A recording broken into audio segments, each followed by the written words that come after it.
고린도전서 4장 1절에서 5절 말씀 되겠습니다. 다 찾으신 줄 알고 한 절씩 교독 나누도록 하겠습니다. 사람이 마땅히 우리를 그리스도의 일꾼이요 하나님의 비밀을 맡은 자로 여길지어다.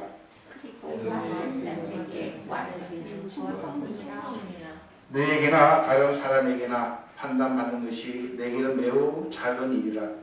나도 나를 판단치 아니하노니 내가 자신을 아무것도 깨닫지 못하나 이로 말미암아 의롭다함을 얻지 못하노라. 다만 나를 심판하실 이는 지시라.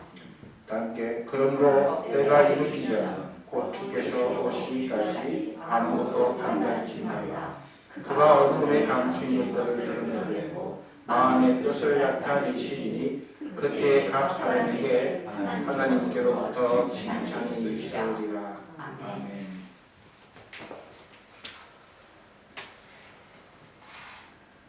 어떤 목사님께 정말 사랑스러운 두 아들이 있었습니다. 큰 아들은 7살이고 둘째 아들은 4살입니다.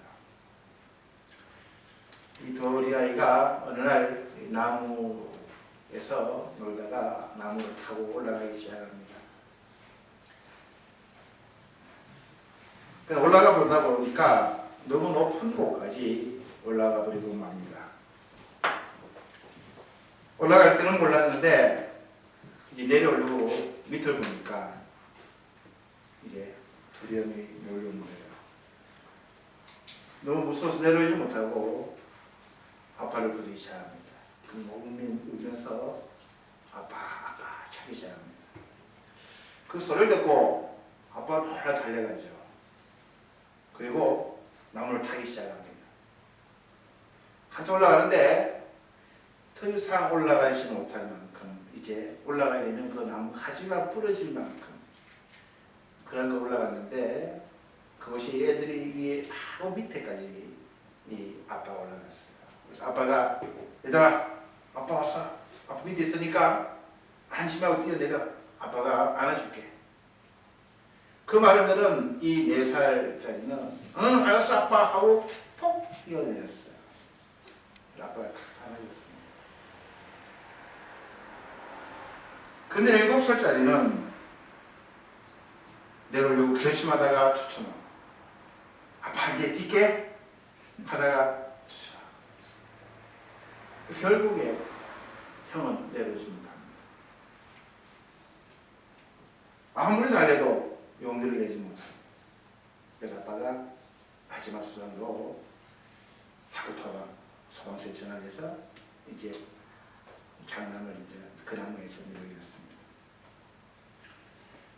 그런데 아빠의 마음에 이상한 그런 생각이 들기 시작합니다. 평소에 큰아이는 작은아이보다 더 용감했어요. 솔선수범, 형이라고.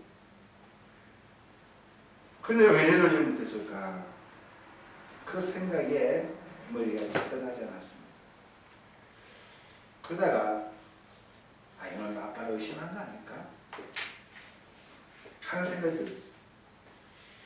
동생은 4살이기 때문에 몸이 가벼우니 아빠가 안아줄 수 있는데 자기는 7살이에요. 몸무게도 많이 나. 아빠가 나를 안아줄 수 있을까? 그런 7살짜리지만 그런 생각을 하지 않았을까? 자기 나름대로 머리를 굴리다 보니 무서워지는 것은 아닐까? 그런 생각이 들었습니다. 그래서 그날 밤에 그 아들에게 물어봤습니다. 그랬더니 역시 그 아들이 그랬다라고 이야기합니다. 그 말을 듣고 이 아버지는 많은 생각을 하기 시작합니다. 7살도 나이라고 자기 마음, 자기 딴에는 이런저런 생각을 하고 자기 동생은 더 똑똑하고 생각 많이 하고 지혜롭다고 생각하다가 아빠를 믿는 믿음보다 자기 판단을 더 믿었구나 이런 생각을 들더랍니다. 아빠를 믿는 마음보다 어린 7살이지 자기 판단이 맞을 거다. 자기가 더 지혜로울 거다. 그래서 뛰어내지 못하고 결국은 주저앉은 것이 아닐까 그렇게 깨닫게 됩니다. 그러면서 그 아빠가 하나님 앞에서 자기를 보게 됩니다. 나도 하나님 앞에서 그런 건 아닐까? 내가 하나님 믿는다고 하면서도 하나님 내가 밑에 있으니 안심하고 내가 너와 함께하니 안심하라 하지만 내가 나를 판단하고 내가 더 지혜롭다고 판단함으로 인하여 하나님을 의심하다가 두려워서 뛰어내리지 못하는 그게 내 진짜 모습이 아닌가 그런 생각을 그날 밤에 오래도록 했다고 합니다. 예수님께서 어린아이와 같이 되지 아니하면 결단코 천국에 들어오지 못한다. 그 말씀이 참 많은 그런 의미를 생각했다라고 합니다. 저희들은 저번 주에 우리는 성전이다 이런 제목으로 말씀을 나눴습니다. 우리 인생은 어떤 의미로 집을 짓는 인생인데 그 집을 짓기 위해서 좋은 토대 위에 좋은 재료를 가지고 중공 검사할 때 통과돼야 되는데 그 집의 용도가 뭐냐면 성전이 돼야 된다. 구약에 보면 성전에는 세 구조로 되어 있습니다. 마당이 있고 성소가 있고 지성소가 있듯이 우리 인간의 인격에도 육체가 있고 혼이 있고 영이 있는 성전이 성전되면 그곳에 하나님의 언약의 법계 말씀이 있기 때문에 성전이다.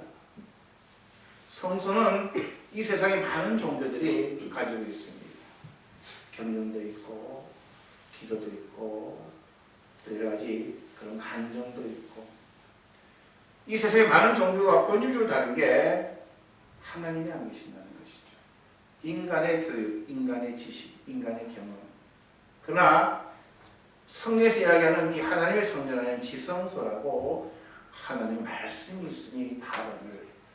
그래서 우리가 성전이 된다고 하는 말은 내 안에 하나님의 말씀이 있고 성령님께서 내 안에 계시는 그런 것이 우리가 짓는 집의 용도다. 그렇게 우리가 말씀을 나눴습니다. 오늘 본문은 이 고린도 성도들을 향해서 그러면 우리가 누구냐를 묻고 있는 본문입니다. 우리가 누구냐? 나는 누구냐? 성전인데 또 오늘 본문을 보면은 나는 누구냐? 그리스도의 일꾼이다 라고 사도 바울이 이야기합니다. 그리스도의 일꾼이다. 그 일꾼의 자세는 충성이요.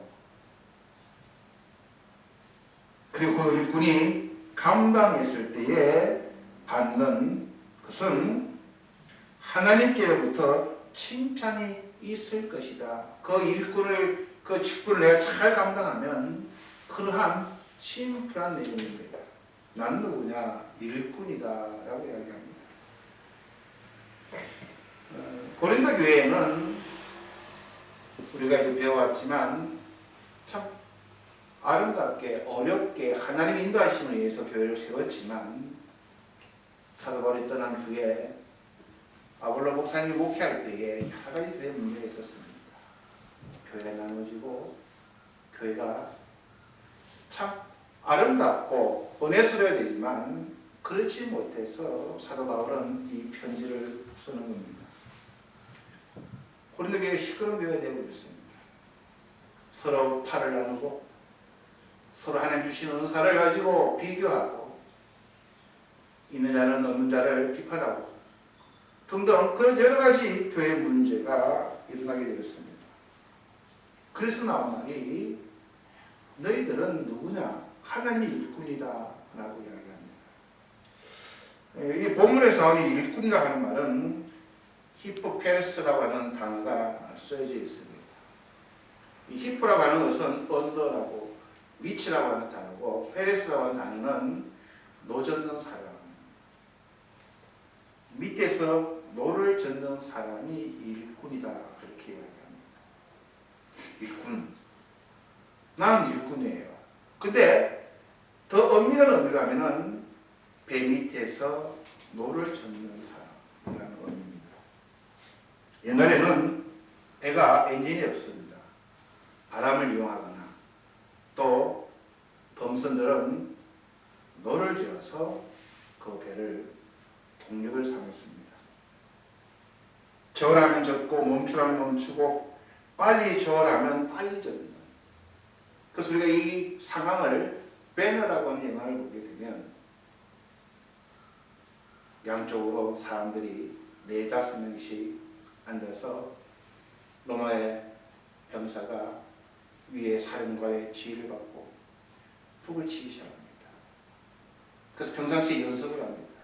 오른쪽으로 북을 땡 때리고 오른쪽에 있는 사람들이 하고 왼쪽으로 하면 왼쪽으로 둥둥둥둥 하면 이 박자에 맞춰서 적기 시작합니다. 둥둥둥둥둥둥둥 하면 아주 빨리 적고 오른쪽이 둥둥둥 오른쪽에 있는 사람들이 배를 져서 배의 방향을 결정하는 그 사람이 일꾼이다라고 이야기합니다. 명령에 따라 죽을 만큼 온 힘을 다해서 노를 젓는 사람들. 이 배가 동쪽으로 가는지 서쪽으로 가는지 지금 싸우러 가는지 지금 항구로 들어가는지 밖은 아무것도 보이지 않습니다. 단지 명령에 따라 노를 젓는 사람들이 일꾼이라는 의미입니다. 노를 젓어도 내 마음대로 젓는 게 아니라 하고 싶을 때 하고 하기 싫을 때 안 하는 그릇이 아니라 이해되지 않고 설득되지 않아도 그냥 저으라고 명령을 내리면 저을 뿐. 그것이 일꾼이다 이런 말입니다. 그래서 이 노를 젓는 일은 굉장히 힘듭니다. 그래서 우리가 그 당시 이 노 젓는 사람 일꾼은 보통 노예들이 하는 그러한 일이었습니다. 배를 보게 되면 얼마나 이 일이 힘든지 손목, 발목을 옆 사람과 배에다가 묶어놓고 도망도 못 가게 이 배와 운명을 같이 하게끔 그렇게 이 일꾼들을 사용했습니다. 만약 이 배가 파손이 되면 누군가가 수갑을 풀지 않으면 배와 함께 수장되고 마는 그런 자들이 일꾼이라는 자들입니다. 이런 상태에서 노를 지을 때 노 젓는 사람들의 이 일꾼들의 가장 큰 소원이 뭘까요? 그것은 이 배의 선장이 대장이 이 전쟁에서 이기는 것뿐입니다. 이기야만 일꾼들도 살아나고 거기서 승리를 함께 나누고 또 자유의 몸이 되는 그러한 일들이 오늘 이 본문의 배경입니다. 대장의 명령에 따라서 군소리 없이 절대 복종하는 사람, 그런 사람이 일꾼이라는 겁니다. 그게 우리라는 겁니다. 이 일꾼은 어떤 자세로 이 일을 해야 되냐면 오늘 본문에 보니까 맡은 자들에게 구할 것은 충성이다라고 이야기합니다. 우리는 하나님에 대해 충성해야 됩니다만 이 충성의 개념을 이해하려면 일꾼의 개념을 이해하지 못하면 충성이라고는 우리가 정확하게 이해를 못합니다. 일꾼이 하는 것이 충성입니다. 충성은 그래서 이해되지 않습니다. 왜? 배 밑에 캄캄한 곳에서 노를 젓기 때문에 이해되지 않고 그러나 명령을 따라 내가 맡은 일을 구체적으로 감당하는 것이 충성입니다.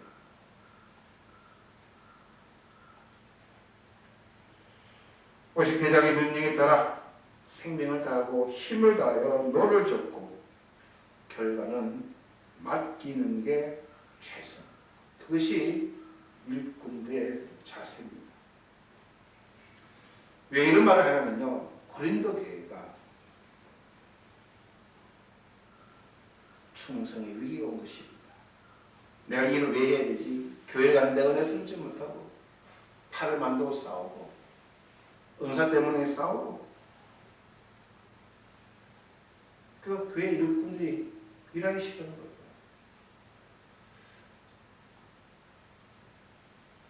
그래서 우리는 이 일꾼은 이 본문 내용을 통해서 어떤 교회, 어떤 아름다운 곳에서도 오늘 이 본문을 우리가 묵상하면 이겨낼 수 있다고 하는 것입니다.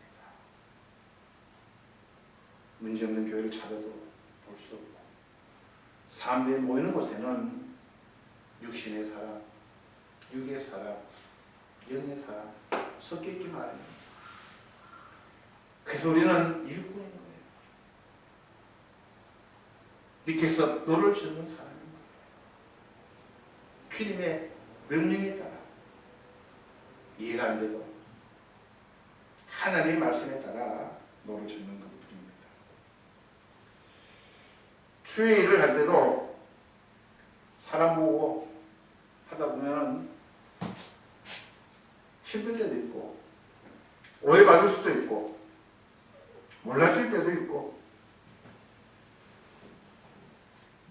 하나님이라는 것이 내 뜻대로 되지 않을 때도 있지만 끝까지 인내하고 명령을 수행하는 것이다. 그걸 사도 바울은 말하고 싶습니다. 그 성도들에게 우린 그리스도 일꾼이야. 내 마음대로 주의를 하는 것이 아니고 때때로 이해가 안 되고 때때로 오해도 하고 싸우지기도 하고 미워하기도 하고 그럼 우리는 그리스도 일꾼이라. 이 말을 이 사도 바울은 하고 싶었던 겁니다. 그러면서 하나님께 대한 충성은 절대로 손해가 없는 보장된 승리 비결이다라고 이야기합니다. 이 세상의 사람들은 다 어떤 의미로 일꾼들입니다. 그러나 이 세상 사람과 다른 것은 우리가 타고 있는 배의 선장은 주님이시니라. 그것을 우리가 기억해야 됩니다. 그분은 선지자시고 그분은 지혜자시며 그분은 우리를 선한 길로 인도하시는, 그것을 무조건 믿고 따라가면 분명히 승리를 이끌어내는 분이시기에 우리는 이해가 안 되고 설득되지 않더라도 그분을 쫓아가는 겁니다. 우리가 인생을 살아가면서 우리 스스로 미래를 알고 살아간 사람은 아무도 없습니다. 지금까지 우리가 살아가면서 앞으로 이런 일이 있을 거라고 알고 살아가실 분은 한 분도 없다는 사실입니다. 나도 모르지만 갈 뿐인 거예요. 그런데 뒤를 돌아보면 하나님이 인도하셨어요. 알고 계획하고 그런 길은 아닌데 걷고 난 다음에 깨닫게 되는 겁니다. 모르고 우리는 하루를 살아가는 그런 존재들입니다. 우리들의 삶도 마찬가지입니다. 여기 계신 저와 여러분은 어느 정도 인간적인 지식, 통계로 미래를 계획하고 예측합니다. 그래서 공부도 합니다. 그러나 우리가 완전하게 아는 존재는 아닙니다.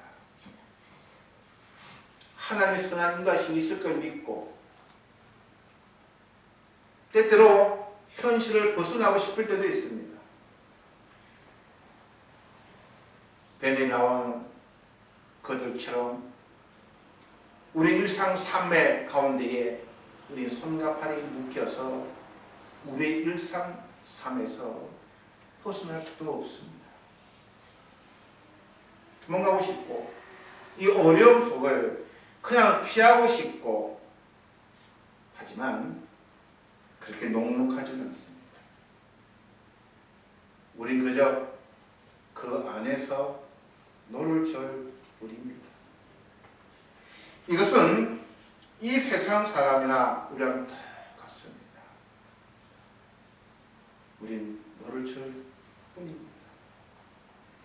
우리의 대장 되신 이 배의 대장 되신 주님이 우리를 인도하시니 비록 밖은 보지 못하고 왜 내가 이것을 이렇게 어렵게 명령에 따라 순종해야 되는지 납득은 하지 않지만 때때로 쉬고 싶고 도망가고 싶지만 그래 나의 삶이 정말로 협소하고 여러 가지로 묶여서 살아가지만 그런 노를 줬습니다. 여러분 세상 사람들 다 똑같습니다. 다 노를 줬습니다.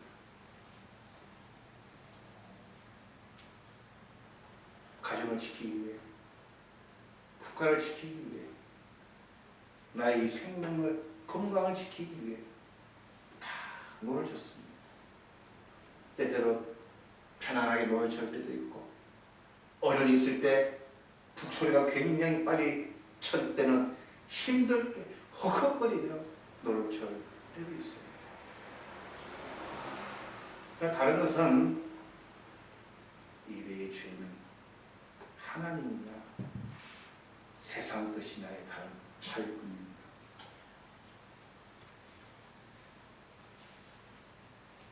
그것이 충성입니다. 그래서 이러한 하나님의 내가 충성된 일꾼인가 충성하고 있나를 판단하는 테스트가 있다고 본문에 합니다. 사도 바울도 너에게나 다른 사람에게나 판단받는 것이 되기 매우 작은 일이라 나도 나를 판단치 아니하노라 이야기합니다. 우리가 하나님의 일꾼이요 충성되게 신앙생활하고 내 삶이 열심히 살아가는가를 판단하는 세 종류가 있다라고 이야기합니다. 그것은 남의 눈입니다. 사도 바울은 다른 사람들이 판단받는 것이 내게 매우 작은 일이라고 이야기합니다. 근데 많은 사람들이 다른 사람의 판단이 가장 크게 보여집니다. 나를 위해서 신앙생활하는 것이 아니고 나를 위해서 일꾼으로 충성된 것이 아니고 다른 사람의 소리에 다른 사람이 나를 어떻게 보나요? 그래서 위선자가 되는 다른 사람의 시선에 우리가 100% 자유롭지 못합니다만 많은 분들이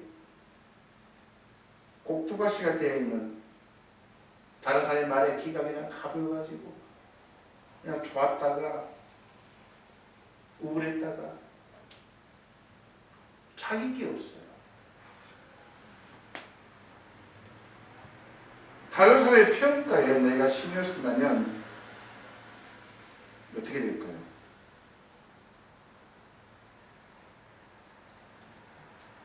그런 사람은 자기 믿음이 아닌 거죠.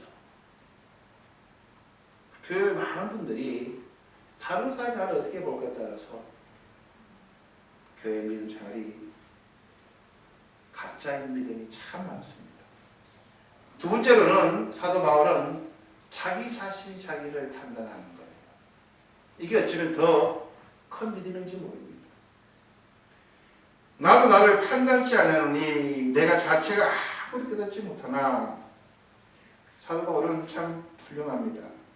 자기 자신을 봤을 때 그게 정확하거든요. 남들 보는 것보다는 자기 자신을 보는 게 정확해요. 믿음을 보는데 자책할 게 없다고 했어요. 책 잡을 일이 별로 없다고 해요. 남에게 부끄럽지 않다. 참 부럽습니다. 최선을 다하고 후회할 것이 없고 부끄러지 않은 그런 믿음 생활, 그런 책임을 다하고, 아마 저와 여러분은 이 정도는 우리가 이렇게 믿음 생활을 했을 것 같습니다. 가정을 위해서 내가 있는 곳에서 최선을 다하고, 가능한 정말 세상 사람들에게도 칭찬받지 않냐, 그래도 완전하지 않다는 거예요. 이를 인하여 어렵다함을 얻지 못하노라 라고 하면서 다만 나를 판단하실 이가 주님이시다. 남의 판단보다, 내 판단보다 더 정확하고 더 중요한 것이 하나님의 판단인데 그분이 나를 어떻게 판단하실까? 그게 가장 중요하다는 겁니다. 저도 목회자이기 때문에 제 설교가 어땠는가 궁금할 때가 있습니다. 그래서 집사님, 권사님께, 때로는 사모에게, 때로는 자녀들에게 아빠 설교 어땠니? 좋았어 하면 저 참 듣기는 좋아요. 그러나 조심해야죠. 조심해야 돼요. 나의 판단에 의식을 하는 건 알 수 없습니다만 조심해야 됩니다. 기고만장하면 안 되죠. 그런데 그건 더 중요한 게 내 판단이에요. 오늘 내가 기도하고 오늘 주신 하나님의 말씀을 내가 제대로 전했는가 하는 자기 판단이 더 중요합니다.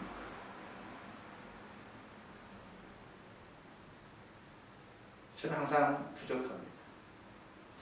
항상 설교하고 나서도 더 잘할 수 있었는데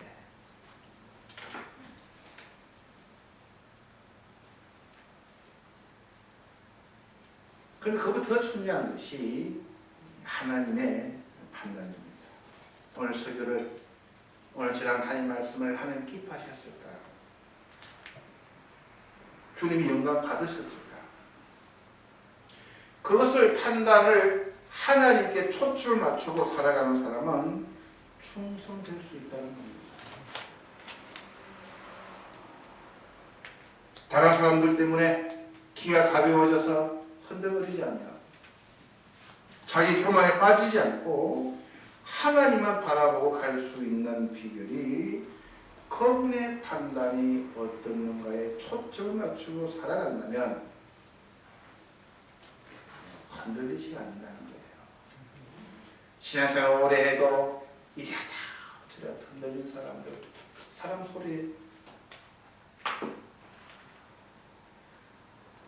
소리는 우리가 참고로 들어야 됩니다. 그리고 저 자신을 하나님 주신 이 선한 양심을 통해 우리 자신을 항상 점검하고, 그것도 부족하니 하나님의 판단에 나를 맡기겠다고 하는 것이 사도 바울의 신앙의 모습입니다. 그가 그래서 끝까지 충성되고 끝까지 하나님이 기뻐하신 일을 할 수 있었고, 사람들은 왜 그래 어렵게 생활하냐, 당신이 얼마나 편하게 살려면 큰 목회를 할 수 있는데 본인도 보니까 빠지는 게 없잖아요. 지금 세상 말로 하면은 박사학위가 몇 개 가지고 좋은 가문의 혈통에 얼마든지 이름을 쩡쩡 날리며 편하게 목회를 할 수 있는데, 사도 바울은 판단을, 주님이 기뻐하신 그 판단의 기준을 보고 그런 신앙생활을 했기에 사도 바울은 끝까지 충성할 수 있었던 겁니다. 그 큰 그만 배 밑에서 방해할 수는 없지만 그는 그렇게 충성되게 그런 사역을 해 나간 겁니다. 마지막으로 그렇게 충성되면 어떠한 결과가 있냐는 겁니다. 오늘 본문을 보니까 어둠에 감춘 것들을 드러내고 마음의 뜻을 나타내시리니 하나님의 비밀을 깨닫는다는 겁니다. 순수한 사람에게 시간이 지나면 하나님의 계획, 하나님의 뜻을 나타내시겠다는 겁니다. 예를 들면요, 신앙생활 하시는 분들 좋아하는 인물들 중에 많은 분들이 요셉이라는 인물을 참 본받기를 소원합니다. 요셉은 여러분 잘 아시다시피 꿈을 꾸는 자입니다. 하루는 꿈을 꿨는데 해와 달과 별이 자기에게 절을 하는 거예요. 뭔가 내가 좋아가지고 17살 때 막 형들하고 아버지에게 자랑합니다. 막 해도 달도 별도 막 나에게 절을 한다고 하니까 막 형이랑 아버지가 내가 너한테 절을 해? 하면서 막 화를 내고 그래요. 근데 또 다른 꿈을 꾸고 또 그런 꿈이니까 꿈 때문에 요셉은 포로로 노예로 팔려갑니다. 죽을 고생을 많이 하죠. 선하게 이야기를 해도 모함으로 거짓말로 옵살을 하게 되고, 비유하자면 캄캄한 뱀 밑에 들어가서 죽으라고 노를 젓는 그런 상황이 된 겁니다. 그렇지 않아요? 꿈 때문에 하나님이 주신 그 비밀 계시 때문에 그는 그렇게 뱀 밑에서 고생하는 거예요. 그러나 그는 그 한 곳에서 어떻게 살아갑니까? 열심히 살아갑니다. 캄캄했지만 하루하루 살아도 그런 충성되게 열심히 살아갑니다. 때가 되면 꿈을 해석해 주신 그 하나님께서 애굽의 총리가 되게 합니다. 그리고 그 땅에 온 땅이 큰 기근이 듭니다. 가나안 땅에서 총리가 되다 보니까 아주 지혜롭게 정치를 하거든요. 평소에 곡식을 큰 창고를 지어서 몇 년간 어려움을 먹고 살 만큼 요셉이 그렇게 계획을 해놓고, 가나안 땅에 기근이 와서 그 형제들이 야 애굽 땅에 가면은 먹을 양식이 있다더라, 가서 양식 좀 얻어서 해서 자기 동생 요셉 앞에 무릎 꿇고 머리를 조아립니다. 그것을 보는 순간 요셉이 깨닫습니다.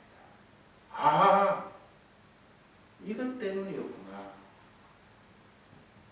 그 어렸을 때 하나님 보여주신 그 꿈이 그제서야 그것이 완전히 깨닫게 되는 겁니다.